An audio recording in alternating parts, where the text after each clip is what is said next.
This is a secular version of A Course in Miracles, Chapter 21, The Inner Picture, Section 8, Perception and Wishes.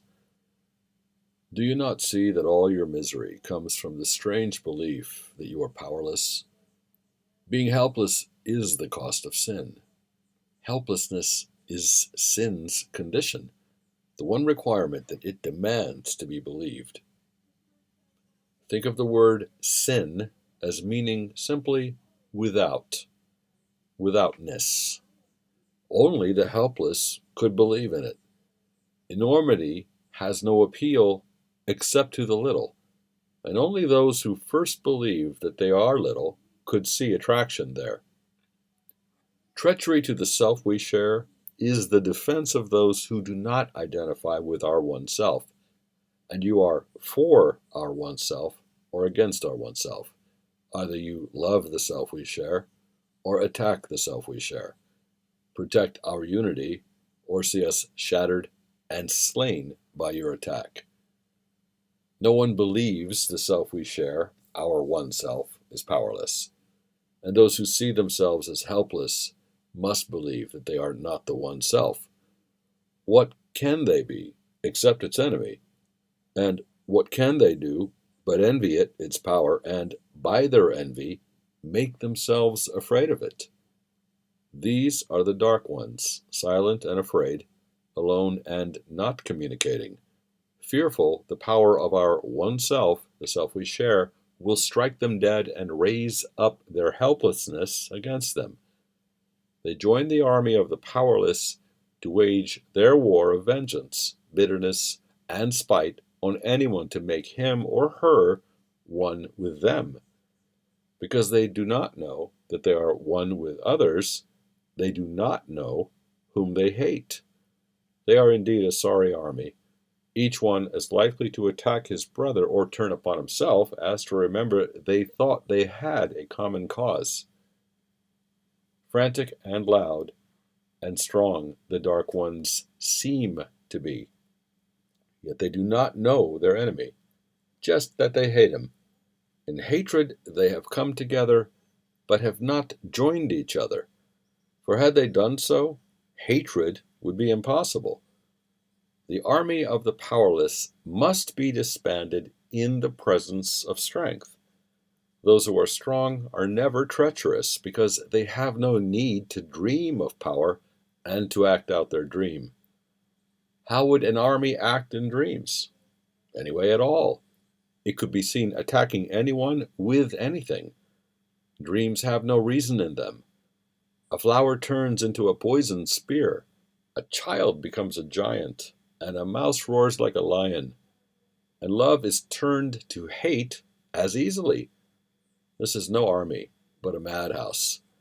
What seems to be a planned attack is bedlam.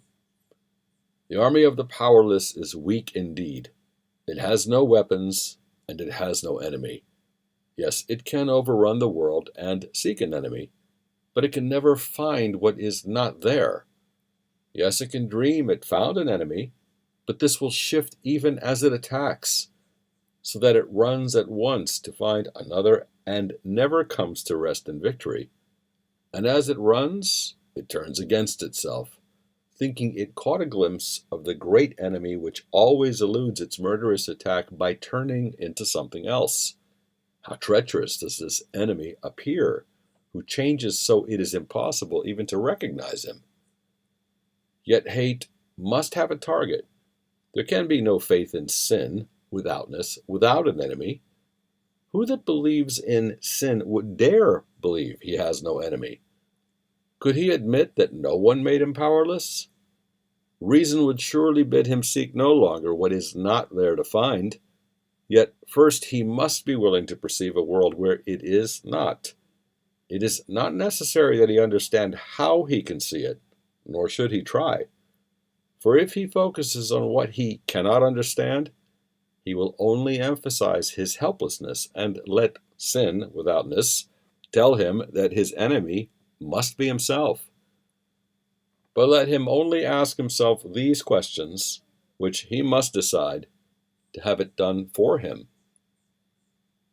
Do I desire a world I rule instead of one which rules me? Do I desire a world where I am powerful instead of helpless? Do I desire a world in which I have no enemies and cannot sin, cannot be without? And do I want to see what I denied because it is the truth? You have already answered the first three questions, but not yet the last, for this one still seems fearful and unlike the others. Yet reason would assure you they are all the same.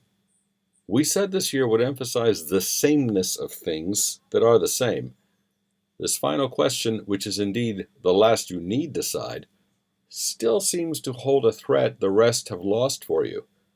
And this imagined difference attests to your belief that truth may be the enemy you yet may find. Here, then, would seem to be the last remaining hope of finding sin withoutness and not accepting power. Do not forget that the choice of truth or sin withoutness, power or helplessness, is the choice of whether to attack or heal. Be right-minded. For healing or right-mindedness comes of power and attack of helplessness. Whom you attack, you cannot want to heal, and whom you would have healed must be the one you chose to be protected from attack. And what is this decision but the choice whether to see him through the body's eyes or let him be revealed to you through vision? How this decision leads to its effects is not your problem, but what you want to see must be your choice. This is a course in cause and not effect. Consider carefully your answer to the last question you have left unanswered still, and let your reason tell you that it must be answered and is answered in the other three. And then it will be clear to you that as you look on the effects of sin withoutness in any form, all you need do is simply ask yourself, is this what I would see? Do I want this? This is your one decision. This is the condition for what occurs. It is irrelevant to how it happens, but not to why.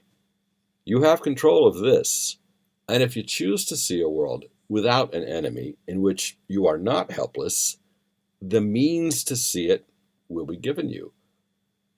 Why is this final question so important? Reason will tell you why. It is the same as are the other three, except in time.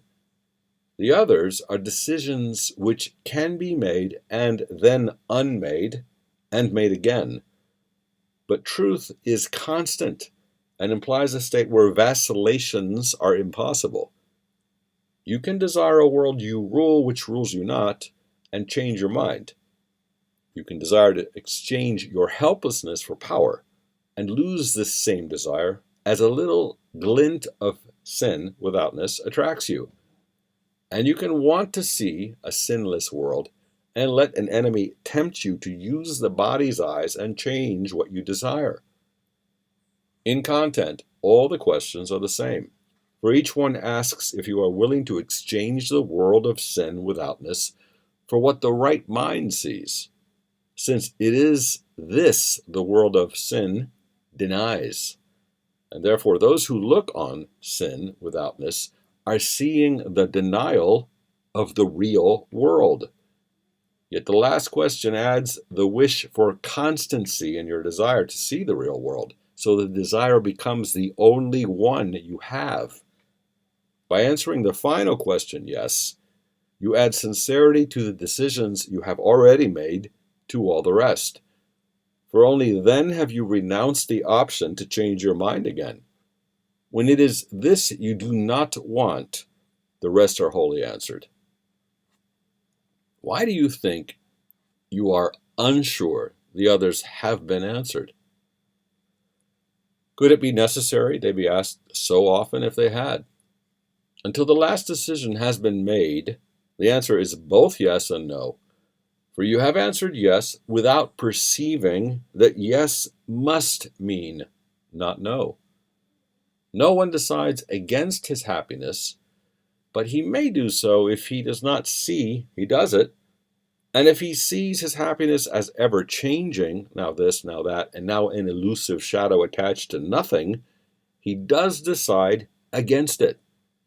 Elusive happiness, or happiness in changing form that shifts with time and place, is an illusion which has no meaning. Happiness must be constant because it is attained by giving up the wish for the inconstant. Joy cannot be perceived except through constant vision, and constant vision can be given only those who wish for constancy. The power of the self we share, our one self's desire, remains the proof that he is wrong who sees himself as helpless. Desire what you will, and you will look on it and think it real. No thought but has the power to release or kill, and none can leave the thinker's mind or leave him unaffected.